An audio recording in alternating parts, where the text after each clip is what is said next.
بسم الله الرحمن الرحيم.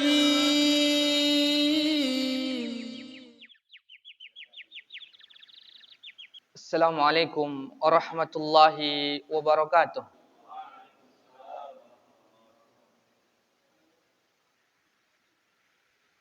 Alhamdulillahi rabbil alamin. Wassalatu wassalamu ala asyrafil anbiya'i wal mursalin wa ala alihi wa sahbihi ajma'in. Ashhadu an la ilaha illallah wahdahu la syarika lah wa ashhadu anna Muhammadan abduhu wa rasuluh sallallahu alaihi wa ala alihi wa sahbihi wa man tabi'ahum bi ihsanin ila yaumiddin. Amma ba'du.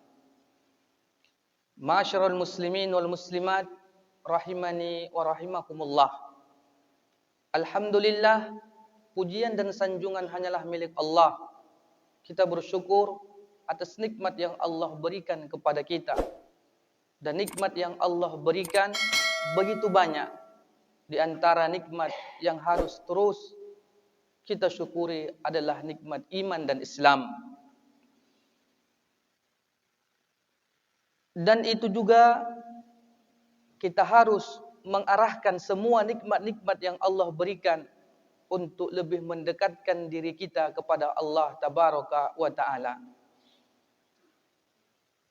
Kita juga tidak lupa untuk terus memperbanyak salawat dan salam kita kepada baginda Rasul Muhammad sallallahu alaihi wasallam, karena kita sangat mengharapkan syafaat beliau nantinya di yaumil akhir kelak. Kaum muslimin dan muslimat yang dirahmati oleh Allah Subhanahu wa Ta'ala, kita akan melanjutkan pembahasan kita dalam kitab Syarhu Al-Urjuzah Al-Mi'iyah li Ibni Abil Izz. Sebuah kitab yang berisikan 100 bait syair-syair yang berkaitan dengan sejarah kehidupan Rasul sallallahu alaihi wasallam. Dan kita berharap ketika setelah mempelajari kitab ini, kita makin cinta kepada Rasul Muhammad sallallahu alaihi wasallam. Kaum muslimin dan muslimat yang dirahmati oleh Allah Subhanahu wa Ta'ala, kita memasuki bait yang ke-44 dan 45. Summa bana min haulihi masakinah, summa ata min ba'du fi hazi as-sanah. Summa bana, kemudian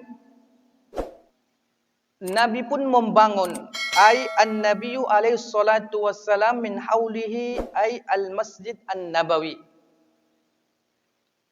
Kemudian ketika Nabi sallallahu alaihi wasallam setelah membangun Masjid Quba, kemudian beliau pun membangun Masjid Madinah atau Masjid Nabawi, yang kita tahu bahwa tempat Masjid Nabawi yang dibangun oleh Rasul itu dicarikan oleh Allah melalui onta Rasul sallallahu alaihi wasallam.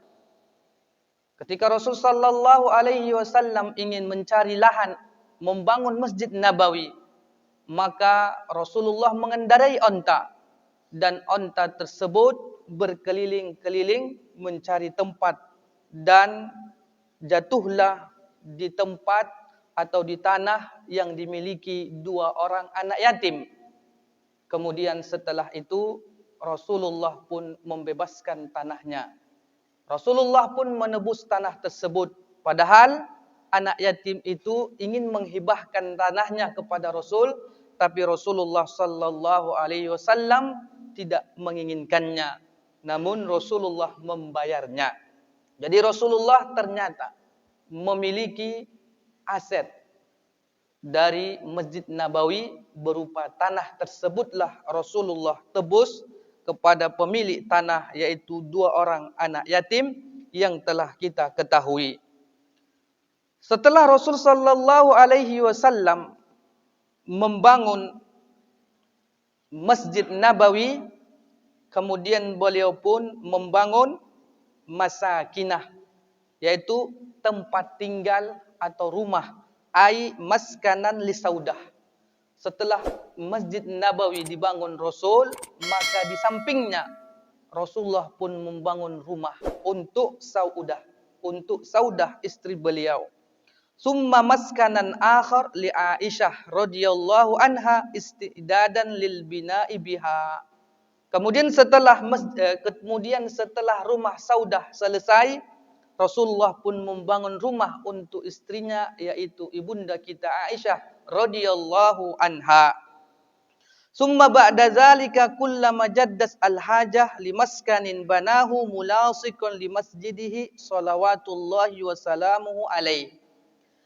Kemudian setelah itu, tatkala kebutuhan terus bertambah, Rasulullah pun membangun rumah satu persatu setelah rumah Saudah dan juga rumah ibunda kita Aisyah. Kemudian rumah-rumah istri-istri beliau yang lainnya mulasiqan li masjidihi, tapi berdampingan ataupun menempel dengan masjid Rasul sallallahu alaihi wasallam. Maka di sini juga kita mendapatkan faedah bahwa ketika kita ingin membangunkan rumah untuk imam masjid, boleh dia berdempetan dengan masjid. Berarti bukan masuk dalam daerah masjid, tapi dia berdempetan dengan dinding masjid tersebut, ataupun satu dinding tapi sudah keluar dari komplek masjid tersebut. Sama halnya seperti Rasul sallallahu alaihi wasallam membangun rumah untuk istri-istri beliau. Dan ketika kita melihat juga sekarang ada gambar-gambaran komplek rumah Rasul, ketika kita lihat di dunia internet bisa kita lihat letak-letaknya. Kemudian dikatakan oleh Az-Zahabi, qala Az-Zahabi, lam yablughna annahu sallallahu alaihi wasallam bana lahu tis'ata abyadin hina banal masjid. Kata Imam Az-Zahabi, belum sampai kepada kami sebuah riwayat bahwa Nabi sallallahu alaihi wasallam itu membangun 9 rumah ketika setelah selesai membangun Masjid Nabawi. Jadi informasi yang beredar yang mengatakan ketika Rasulullah selesai membangun Masjid Nabawi, kemudian beliau langsung membangun 9 rumah untuk istri-istrinya, riwayat ini belum pernah sampai kepada kami, kata Imam Az-Zahabi. Wala ahsubuhu fi lazalik, dan aku juga tak menyangka yang demikian itu. Inna makana yuridu baitan wahidan li Saudah ummil mu'minin radhiyallahu anha. Tapi sesungguhnya yang jelas itu adalah ketika Rasul sallallahu alaihi wasallam selesai membangun Masjid Nabawi, beliau pun membangun satu rumah untuk Saudah, ibu kita. Summa lam yahtaj li baitin akhar hatta bana li Aisyah radhiyallahu anha fi Syawalin sana isnatain. Kemudian setelah itu kebutuhan terus menaik, maka Rasulullah pun membangun rumah untuk ibunda kita Aisyah radhiyallahu anha pada bulan Syawal, yaitu pada tahun kedua Hijriah. Jadi setelah Rasulullah tinggal di Madinah, setelah hijrah 2 tahun. Faka'annahu sallallahu alaihi wasallam banaha fi awqatin mukhtalifah. Kemudian Az-Zahabi mengatakan, ketika Rasul sallallahu alaihi wasallam membangun rumah untuk ibunda kita Aisyah, nampaknya waktunya berbeda dengan pembangunan rumah untuk Saudah. Jadi tidak bersamaan. Itulah pendapat dari Imam Az-Zahabi. Wahya masakinun mutawadhi'ah, dan rumah yang dibangunkan oleh Rasul sallallahu alaihi wasallam untuk Saudah ibunda kita mutawadhi'ah, yaitu rumahnya sederhana. Bukan berarti sederhana itu miskin kali atau reot-reot kali. Namun dikatakan di dalam bahasa Arab mutawadhi'ah, yaitu sederhana, tawadu. tidak terlalu menonjolkan kemewahan-kemewahan dunia. Ja'a fil adabil mufrad lil Bukhari, dan datang sebuah hadis dalam kitab Adabul Mufrad yang dimiliki oleh Imam Bukhari, an Daud ibni Qais qal, dari Daud ibnu Qais yang mengatakan, ra'aitu al-hujurat min jaridin nakhl. Aku melihat rumah-rumah Rasul itu atau kamar-kamar yang dibangun oleh Rasul sallallahu alaihi wasallam min jaridin nakhlah, yaitu dari pelepah kurma, muhasyatun min kharijin bimusuil sya'ar, dan kemudian pun atap-atapnya juga terbuat dari rambut-rambut pohon tersebut, atau kalau kita ijuk-ijuk pohon aren. Kalau itu dia ijuknya pohon kurma. Wa azunnu ardul bait min babil hujrah ila babil bait nahwan min sitti aw sab'a azra. Dan aku menyangka kalau rumah Rasul sallallahu alaihi wasallam itu kamarnya atau luasnya sekitar 6 hingga 7 hasta. Berarti sekitar 4 meteran. Wa ahrizul baitad dakhil 10 azra, dan kemudian lebarnya ataupun dinding-dindingnya itu 10 hasta. Wa azunnu suknahu bainas saman wa sab' nahwa zalik, dan aku juga melihat tempat di dalamnya itu luasnya hampir hanya 8 ataupun 7. Ai al-irtifa, yaitu tingginya. Jadi kita ketahui bahwa ternyata rumah Rasul sallallahu alaihi wasallam hanyalah sekitar 4 kali 6 atau 4 kali 7 rumah beliau sallallahu alaihi wasallam. Summa ata min ba'du fi hadhihi sanah minal muhajirin. Kemudian datanglah orang-orang kaum muhajirin pada tahun yang demikian itu untuk melihat kehidupan Rasul sallallahu alaihi wasallam. Kaum muslimin dan muslimat yang dirahmati oleh Allah Subhanahu wa taala. Ketika Rasul sallallahu alaihi wasallam membangunkan rumah untuk Saudah, kita ketahui bahwa rumahnya mutawadhi'ah, rumahnya itu sederhana. Makna yang lain, Rasul sallallahu alaihi wasallam juga menyebutkan tentang rumah yang sederhana tetapi ia dapat menaungi kita atau kita bisa betah di dalamnya untuk beribadah kepada Allah Subhanahu wa taala. Disebutkan di dalam sebuah sunan atau sebuah hadis Rasul sallallahu alaihi wasallam, an Uqbah ibni Amir qal, dari Uqbah ibnu Amir ia mengatakan, qultu ya Rasulullah, aku pun berkata kepada Rasul, wahai Rasul, man najatu, apa itu sebab keselamatan? Qal amsik alaika lisanaka. Sebab keselamatan yang pertama kata Rasul, tahanlah lisanmu. Wal yasaka baituka, dan hendaklah engkau membuat rumah yang luas. Membuat rumah itu tempat ibadah. Wabki ala khati'atika, dan tangisilah dosa-dosamu.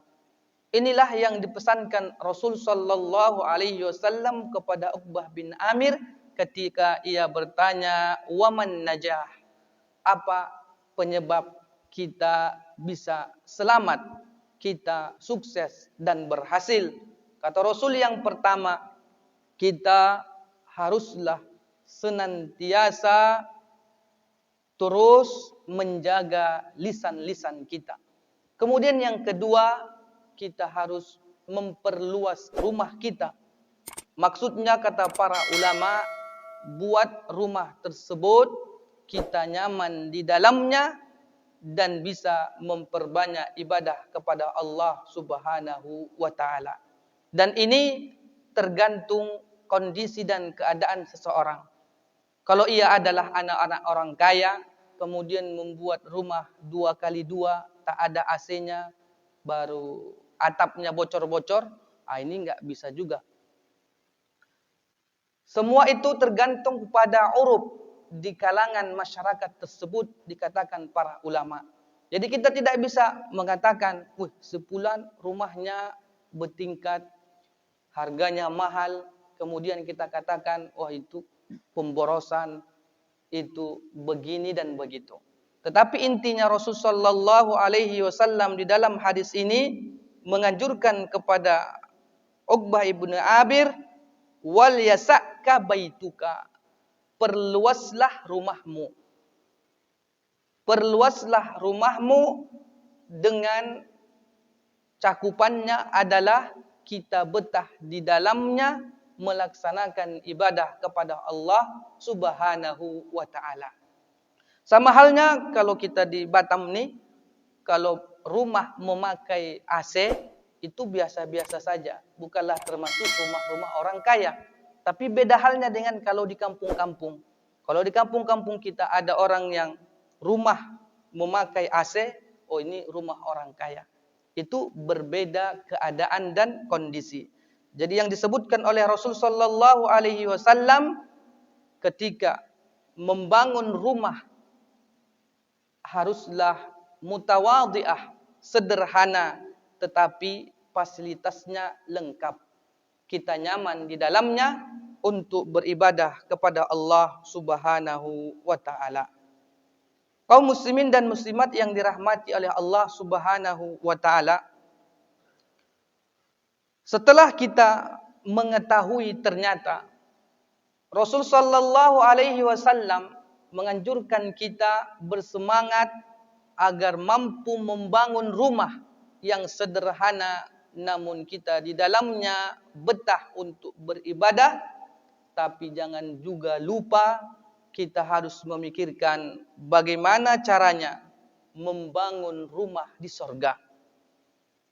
Jangan hanya menyebutkan rumah-rumah kita di dunia, tetapi yang paling utama adalah bagaimana kita bisa membangun rumah di sorga. Nah, ternyata hal tersebut telah dikabarkan oleh Rasul sallallahu alaihi wasallam kepada kita. Para ulama mengatakan ada 11 amalan-amalan yang apabila kita kerjakan, Allah bangunkan untuk kita rumah di sorga. Di antara hadis yang pertama, Rasulullah sallallahu alaihi wasallam mengatakan, "Man bana masjidan lillahi kamabhasati qatatin aw asghar, banallahu lahu baitan fil jannah."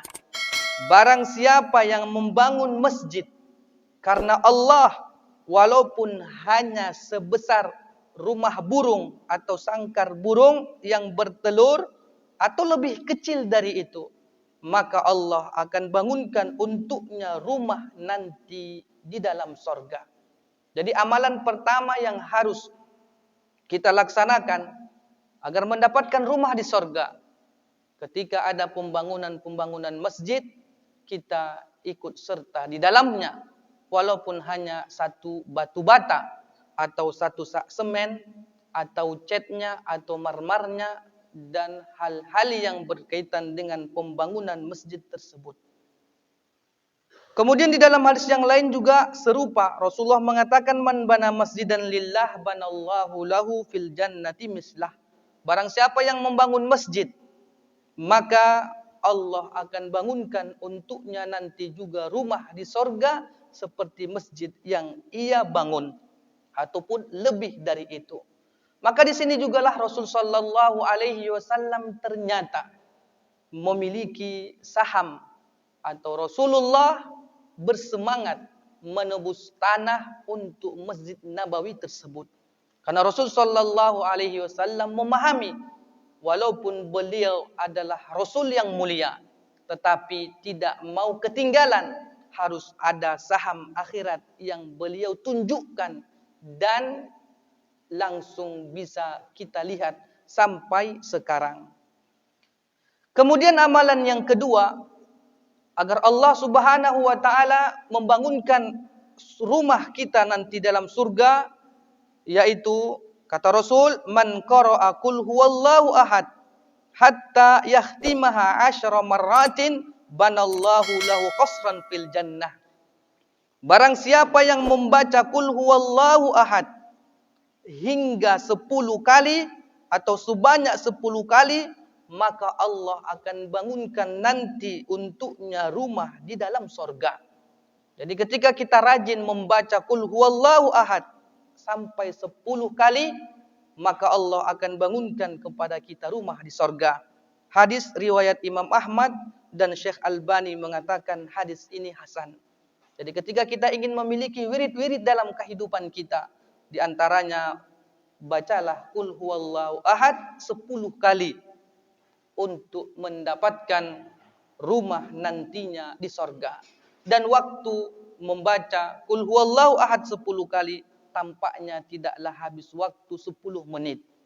Maka ketika kita nanti di atas kendaraan, ketika nanti kita istirahat duduk-duduk setelah bekerja, jangan lupa untuk menggerakkan lisan kita membaca qul huwallahu ahad 10 kali, dan kita membayangkan dan kita harus bersemangat Allah akan membangunkan rumah untukku nanti di sorga.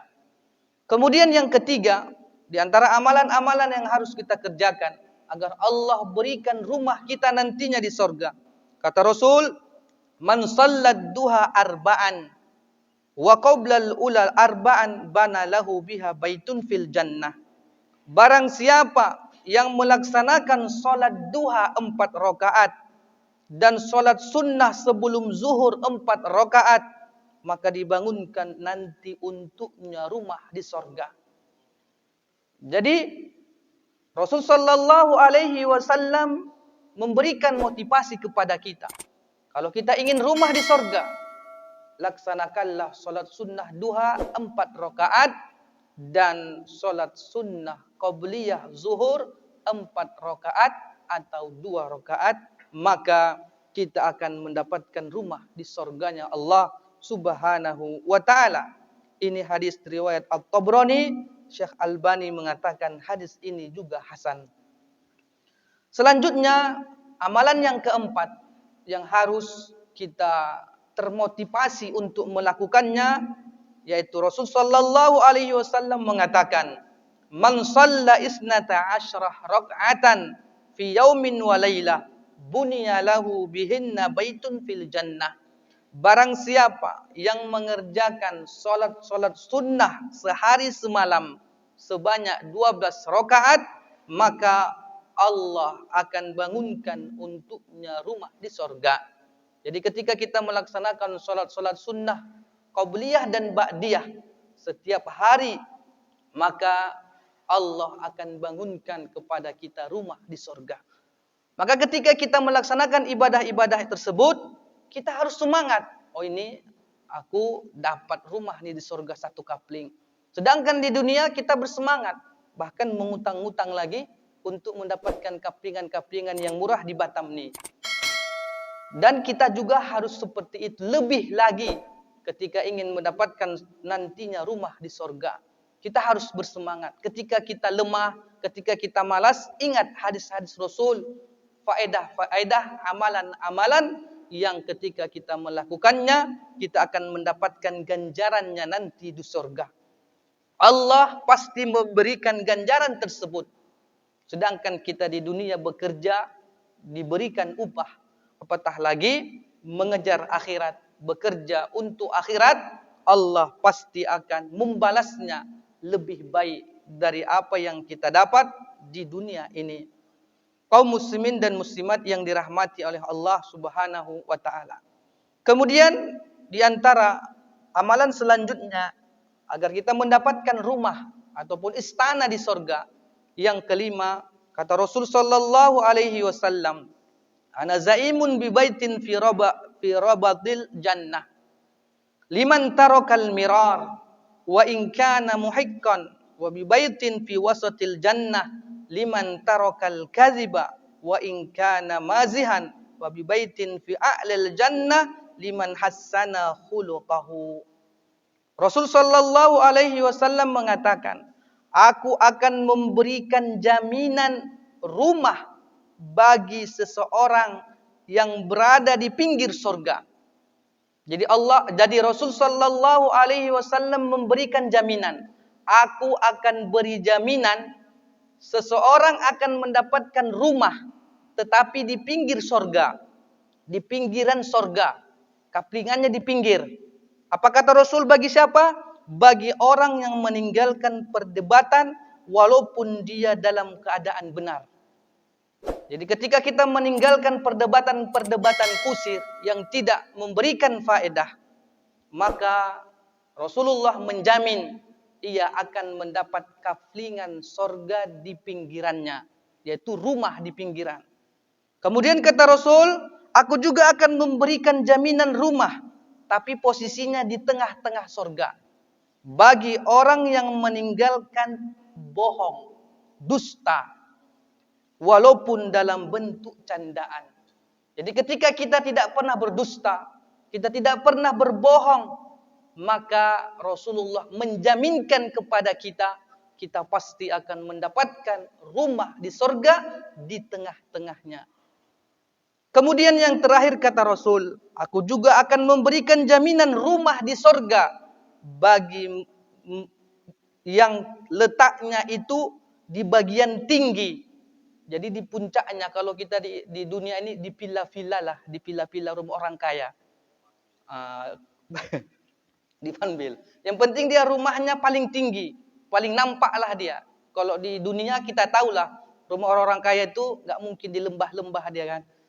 Jadi nggak mungkin di pinggir-pinggiran. Dia itu di tinggi, tempat tinggi. Kata Rasul, aku akan memberikan jaminan rumah di sorga yang posisinya tinggi bagi orang yang bagus akhlaknya. Inilah puncak rumah yang mantap akan kita peroleh ketika wahassana khuluqahu, kita perbaiki akhlak kita. Maka tidaklah susah untuk memperbaiki akhlak kita, karena akan mendapatkan rumah fi a'lal jannah, yaitu villa-villa yang kita lihat di gunung-gunung, di tempat-tempat strategis. Kaum muslimin dan muslimat yang dirahmati oleh Allah Subhanahu wa taala.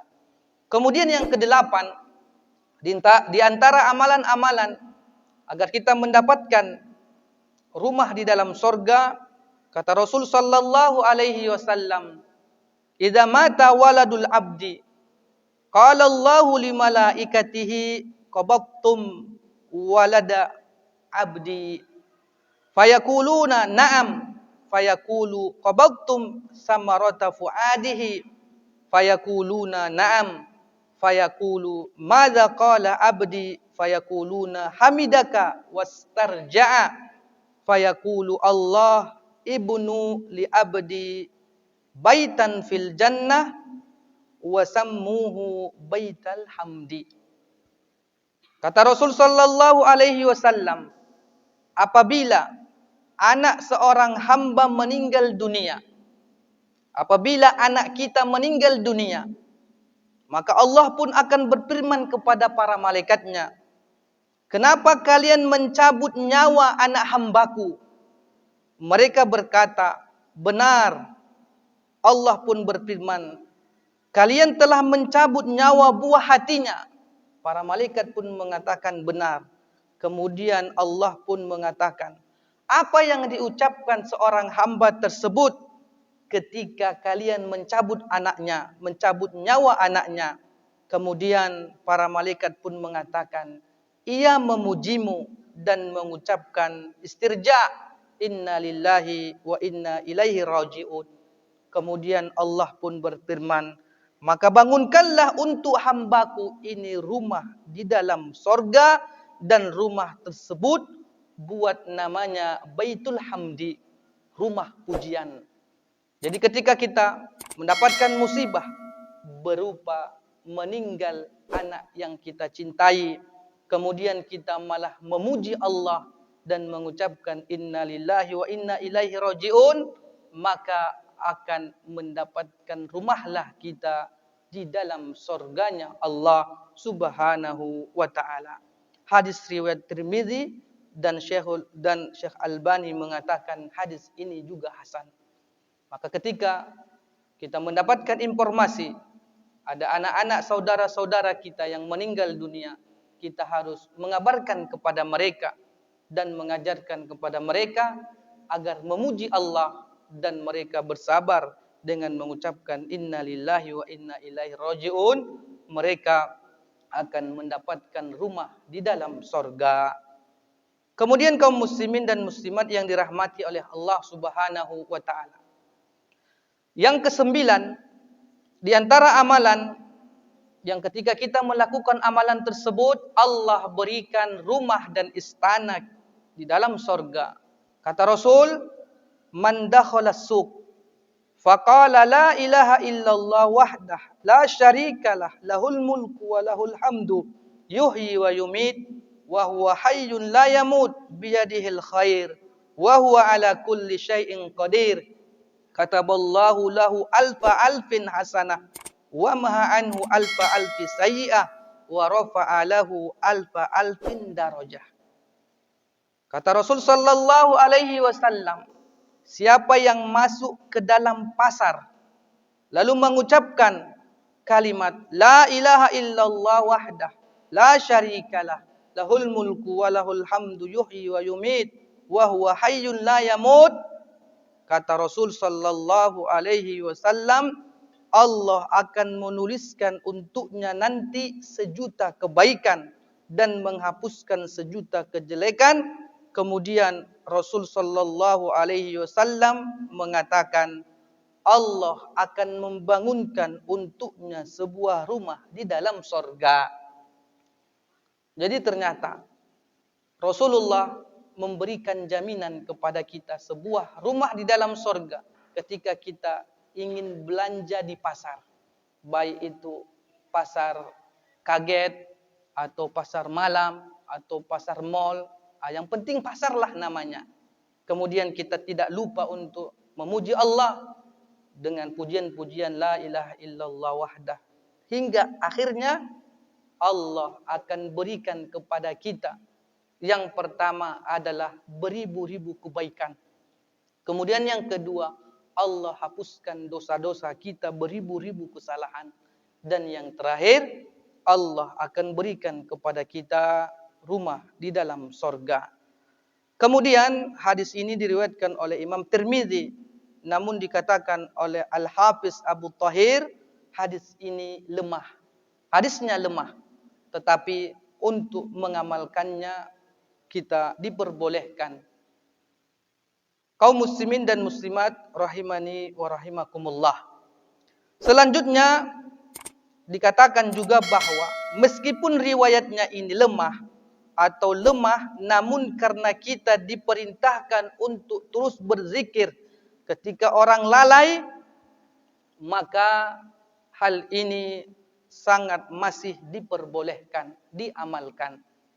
Ketika kita datang ke pasar, kebanyakan orang-orang yang di pasar itu lalai mengingat Allah. Kemudian kita diperintahkan untuk memuji dan menyanjung Allah, maka hal ini masih diperbolehkan untuk mengamalkan hadis tersebut. Hal tersebut didukung oleh pendapat Syekhul Islam Ibnu Taimiyah, karena ia adalah amalan-amalan zikir yang dimana kita yang melakukannya tanpa harus menginformasikan atau mengajak orang lain. Inilah yang harus kita perhatikan. Kemudian kaum muslimin dan muslimat yang dirahmati oleh Allah. Amalan yang selanjutnya, yang sebelum terakhir, yaitu ke-10.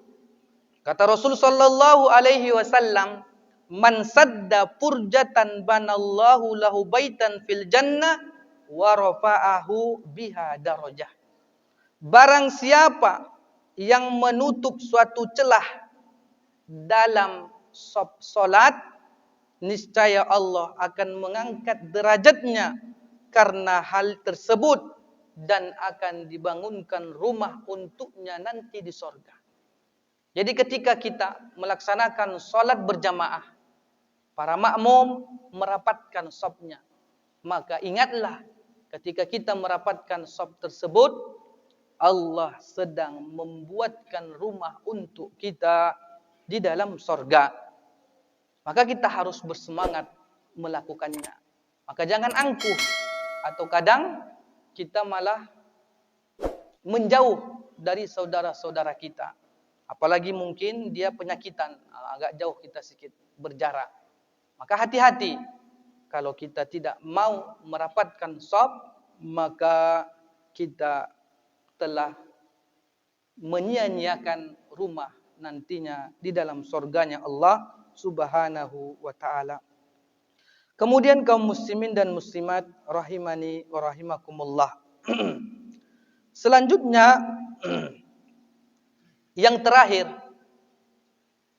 orang-orang yang akan mendapatkan rumah di dalam surga, Rasul sallallahu alaihi wasallam mengatakan, "Man fa'ala dzalika falam yada' lil khair matlaban wala minasyirk wa minal syarri mahroban yamutu haitsu syaa ayyamut." Kata Rasul sallallahu alaihi wasallam, atau di dalam hadis yang panjangnya Rasulullah mengatakan bahwa wa ana zaimun liman amana bi wa aslama wa jahada fi sabilillah bi baitin fi rabadil jannah. Kata Rasul, aku memberikan jaminan kepada seseorang sebuah rumah di sorga bagi mereka yang beriman kepada Nabi sallallahu alaihi wasallam. Jadi barang siapa yang beriman kepada Nabi sallallahu alaihi wasallam, maka ia berhak mendapatkan rumah di dalam sorga.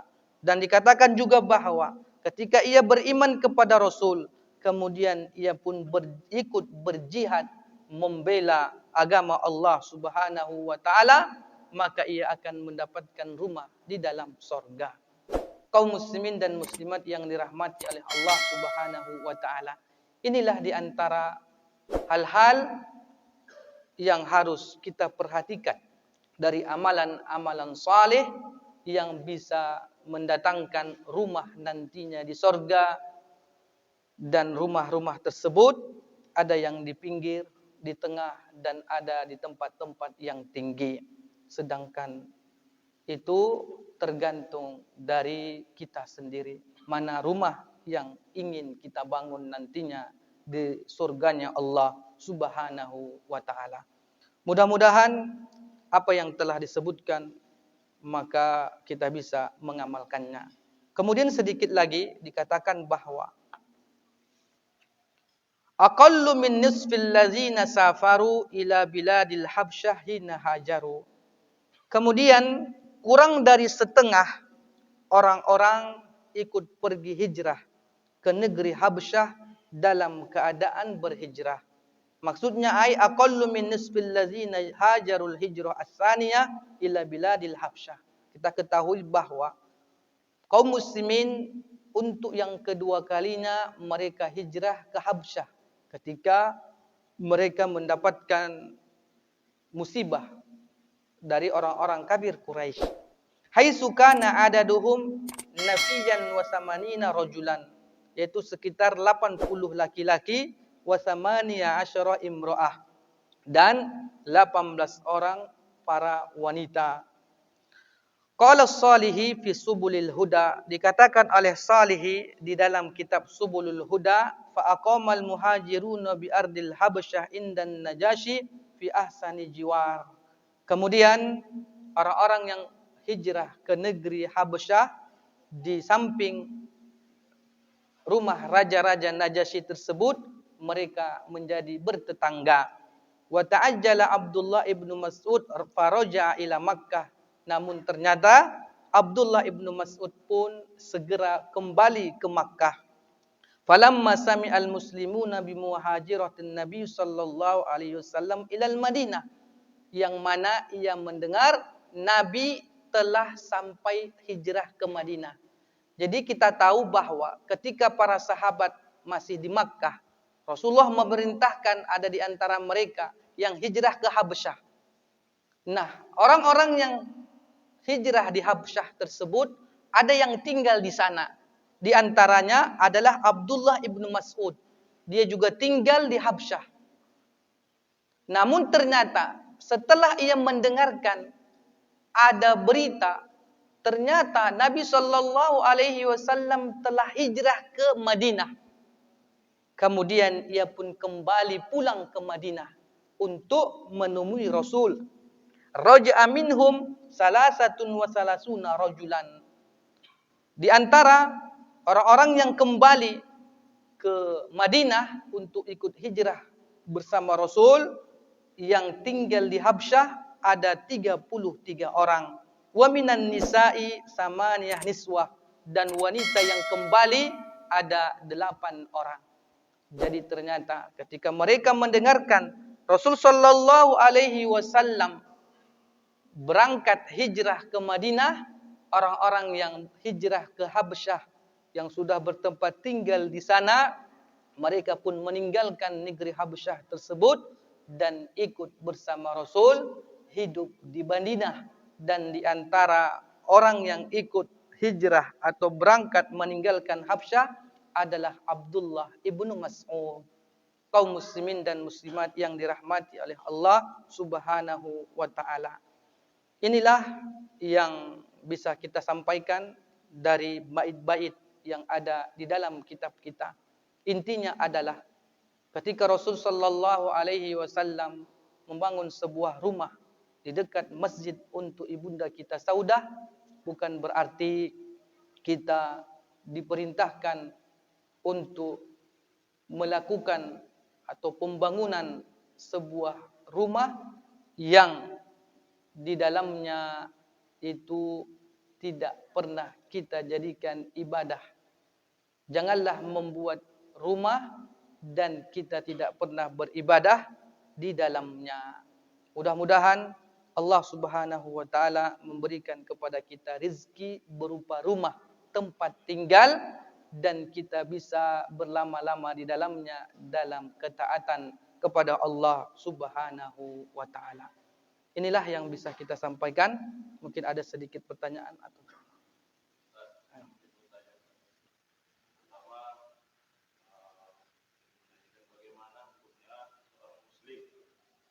job lah ceritanya, Ustaz. Dapat job merenovasi gereja atau tempat ibadah non muslim. Terus yang kedua, apakah ada keterangan para ulama berkenaan tentang rumah yang akan didapatkan seorang muslim di surga? Bentuknya seperti apa? Apakah dia punya atap, ada pintu, ada pagar, atau bagaimana, Ustaz? Mohon keterangan, Ustaz. Nah, untuk yang pertama, di antara hukum tukang bangunan membangun sebuah gereja atau membangun rumah ibadah bagi orang-orang selain muslim, maka disebutkan oleh para ulama, la yahillu li muslim yu'minu billahi wal yawmil akhir ayyubniya kanisah. Tidak halal bagi seorang mukmin yang beriman kepada Allah dan beriman kepada hari akhir, ia ikut mensukseskan membangun rumah orang-orang non-muslim atau berupa kanisah, yaitu gereja atau ibadah-ibadah yang lainnya. Inilah disebutkan para ulama. Mereka mengambil sebuah dalil dari firman Allah, wa ta'awanu 'alal birri wat taqwa wa la ta'awanu 'alal ismi wal udwan. Tolong menolonglah kalian dalam kebaikan dan jangan tolong menolong dalam keburukan dan permusuhan.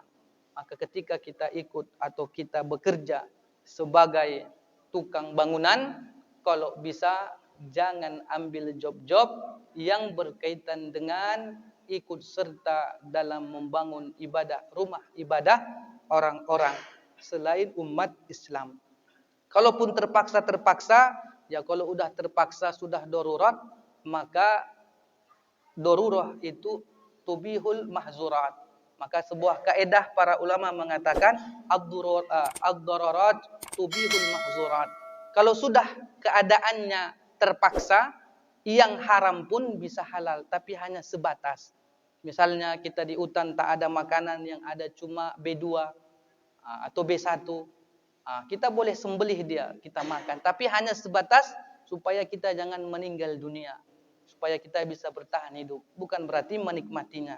Sama halnya juga yang disebutkan oleh para ulama, sebuah lajnah daimah, kumpulan para ulama di Arab Saudi mengatakan, la yahillu li muslim, tidak halal, tidaklah boleh bagi seorang muslim yang ia beriman kepada Allah dan hari akhir, ikut-ikutan di dalam membantu membangun rumah ibadah orang lain.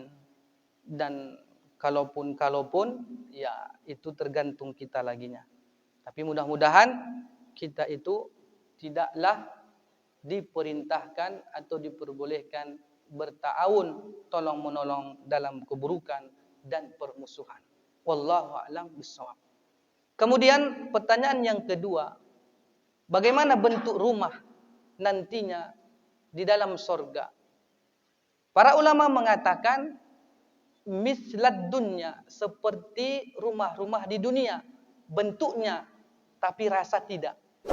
Sama halnya ketika Allah Subhanahu wa taala menceritakan kenikmatan-kenikmatan di sorga. Rasulullah mengatakan ada buah-buahan nanti yang di sorga yang akan kita makan. Bahkan di dalam Al-Quran disebutkan buah-buahan tersebut seperti inab, anggur, rumman, buah delima, kemudian mauz, pisang, dan lain-lain yang lainnya, atau jenis-jenis buah yang disebutkan di dalam Al-Quran ataupun sunnah Nabi. Buah-buahan itu bentuknya sama, namanya sama, tetapi rasa dan kualitasnya berbeda. Jadi sama halnya juga seperti rumah kita nanti di dalam sorga. Ya sama rumah seperti di dunia. Kan bentuknya juga beda-beda. Bentuk orang kaya, ya kita tahulah mungkin kaca semua isinya kan. Kaca entah apalah dia. Kemudian di dalamnya ada kolam renangnya, ada bidadari-bidadarinya dan lain-lain. Yang penting namanya sama, baitan fil jannah, rumah di sorga, itu bentuknya atau namanya sama. Tetapi untuk kualitasnya, kemudian fasilitasnya sangat-sangat berbeda. Dan ada juga nanti amalan-amalan yang mana Rasulullah sallallahu alaihi wasallam menganjurkan kita melakukannya, akan mendapatkan pohon-pohon di surga. Ketika kita ada rumah, kemudian kita hiasi dengan tamannya, Rasulullah sallallahu alaihi wasallam memberikan amalan-amalan tersebut agar kita lakukan. Di antara amalan tersebut adalah mengucapkan kalimat-kalimat ya subhanallah walhamdulillah wala ilaha illallah wallahu akbar.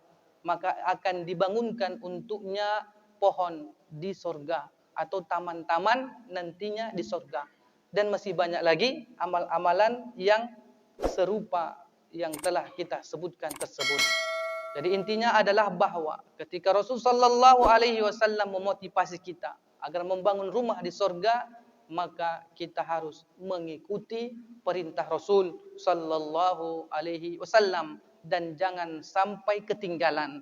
Jangan nanti udah habis stok kaplingnya baru kita menyesal. Dulu kenapa lah aku enggak beli tanah kapling di Batam Center? Padahal dulu murah dikasih, ada 5 juta yang nawarkan. Tapi aku sok-sokan. Tapi sekarang udah menjadi tempat yang strategis, baru kita menyesal. Banyak orang-orang seperti itu yang kita jumpai. Dulu padahal uangnya ada, tapi ia melihat kayaknya enggak strategis.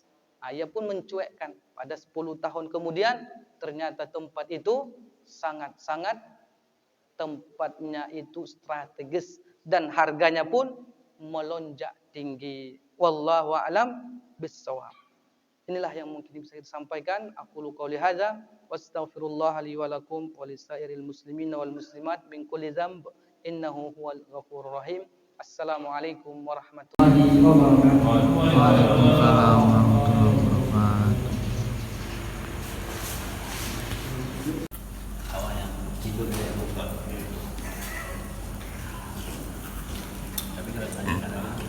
Kalau ukuran rumahnya sudah tergantung amalan ya. Iya. Surga dengan yang ketiga juga. Kalau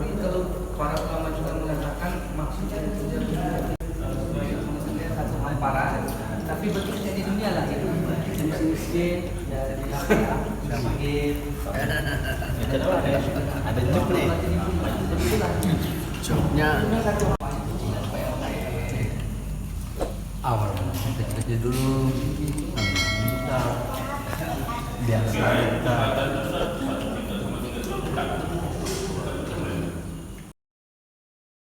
Sadaqallahul azim.